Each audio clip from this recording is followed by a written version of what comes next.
Chapter 23.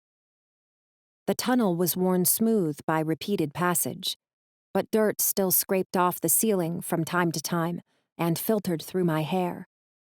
I ignored the itch, however, trying instead to figure out why I couldn't smell my sister's distinctive odor, no matter how hard I sniffed. Would Jackal have pushed his prisoner or pulled her? The male was lazy, I reasoned, so he'd likely kept Kira conscious so she could crawl into the darkness under her own volition. Still, my ferocious sister would have fought, rather than giving in easily. She would have clawed, maybe even shifted form, and bit her captor's hand. So why hadn't her efforts left behind traces of her existence? Why didn't I smell even the faintest hint of blood? Behind us, the scrape of stone on pavement coincided with the extinguishing of the last faint glimmer of light shining over my shoulder, and in response, my starball pulsed against my fingers, begging to be let out of its weaponized form so it could illuminate the pathway ahead. My werewolf fingers closed around my ankle, and a shiver ran up my spine. But the reaction wasn't terror. Instead, Gunner's warmth gave me the courage to continue crawling forward into the darkness, holding my starball's illuminatory impulses in check. After all, we couldn't risk alerting Jackal to our impending entrance with a blaze of magical starlight. Our only real chance was to burst out of the hole so quickly our opponent lacked all opportunity to block the gap. "If you do not enter the tiger's cave, you will not catch its cub," Mama murmured. And this time my skull thunked into the top of the tunnel in reaction to the ghost's sudden arrival inside my mind. "Now isn't a good time for proverbs," I retorted, then cringed as I smelled Gunner's interest behind my back. There would be questions later, I gathered. For now, all I could manage was to push onward, while ignoring both my mother's talkative ghost and the fact that I was willingly leading one very powerful alpha werewolf toward a sister who might currently inhabit the skin of a fox. It felt like we crawled for hours after that. The space heated and dampened around us, and my pupils dilated so dramatically they began to strain against the absence of light. Then I pushed my sword forward just as I'd done a second earlier, and a second before that, and the weapon slipped away from me, crashing against a hard surface within a much larger room. Was Kira sitting with that darkness, scared out of her mind by the clatter? Or was Jackal lying in wait beside his captive, crouched and smiling, as he used the lack of illumination to give him the upper hand? My sword, unfortunately, had taken the element of surprise out of our court already, so I didn't assess the danger further, just pushed myself out of the hole with all my might, rolling sideways as I snatched at where I guessed the blade had fallen. And it was a good thing my starball refused to cut me, or I would have ended up with a gash through my right palm to match the scab on my left. As it was, I banged my shin hard against a chair leg as I came to standing, then spun in a circle as light emerged from behind my back. "It's me," Gunner grunted, as my blade cut through the air half a centimeter from his cell phone-turned flashlight. Not bothering to defend himself further, he lifted the device above his head and looked around. Together, we took in a lair well-furnished with stolen Walmart chic. Just like last time, the space was clean and almost cozy, if you ignored the cave crickets and spiders crawling across the uneven floor. There were rugs atop the dirt, a folded chair plus a mound of pillows in one corner, even an electric camp stove off to one side. Unfortunately, the space was also entirely empty of anyone except me and Gunner. Neither my sister nor Jackal was there. Gunner raised one eyebrow as he took in my shock and devastation. I'd been so sure Kira would be here to greet me, had been so sure that saving her skin was worth risking our secret around this far too astute werewolf, who was even now opening his mouth to begin a debrief I couldn't afford.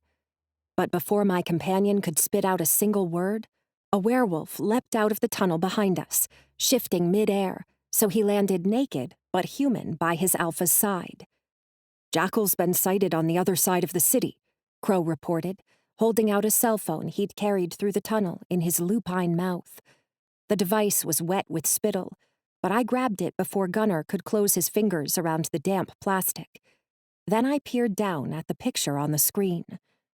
Jackal, in his home turf. 2 shifters I didn't recognize behind his left shoulder. No sign of my sister in sight. "If we go into the warren after him, he'll slip through our fingers," I observed, already considering the hundreds of exit points surrounding the city's underbelly. "He could have stashed Kira anywhere. We'll have to tempt him out by offering something in exchange." But what? Myself as mate was the only obvious bargaining chip, but Jackal had clearly tired of sniffing after me. What he wanted was territorial rights to the city, something an alpha werewolf like Gunnar would never provide. As if reading my mind, Gunnar smiled faintly. "I can think of several somethings Jackal would like to have, none of which he's getting, but it won't hurt to pretend." The alpha nodded his chin toward the tunnel then, and Crow shivered down into lupine form before leaping back into the small space he'd come in through. Only after we were once more alone, in the otherwise empty lair, did Gunnar take a step toward me, bending over slightly so he could peer more intently into my eyes. "I need to understand the bigger picture if I'm going to help your sister," my companion rumbled, his voice so deep it vibrated against my bones. His proximity felt like sticking my finger into an electric socket while teetering above a bathtub, a burst of shock and awareness wrapped up in the knowledge that even greater danger lay mere inches away. In response, I tried, and failed, to pry my lips open, expecting every minute for the male to push harder against my obvious reservations. After all, he was an alpha werewolf, used to taking whatever he wanted. And even though my fox nature made verbal compulsions roll off my back like so much rainwater, my milk money debt worked in the opposite direction, urging me to give this particular werewolf anything he cared to request. The wave-like crash was almost audible as the inconsistencies in my various stories collided together in Jackal's abandoned den. Lies, lies, and more lies, leading to questions beyond my ability to brush off, like, how did my half-Japanese heritage relate to the murderer on the loose in our city? And why did my sister and I choose to live on our own when female werewolves would have been welcomed with open arms by any pack? Assuming, that is, I was actually a werewolf, and that my sister was the same. Rather than voicing the obvious, though, Gunnar merely stood over me and waited. His scent embraced my body, clearing my sinuses, and at the same time tightening my chest until I could barely breathe.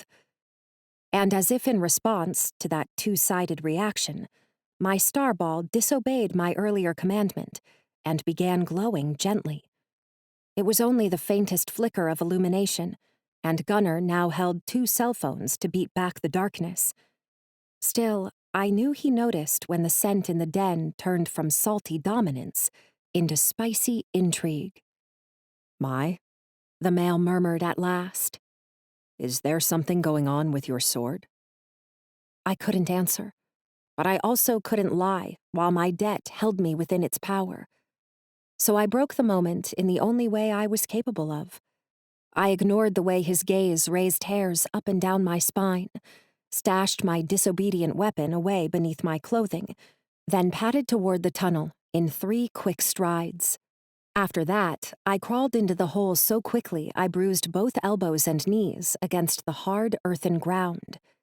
Gunnar slipped in right behind me, his broad shoulders catching on the walls and slowing him down in areas where I could slither straight on through.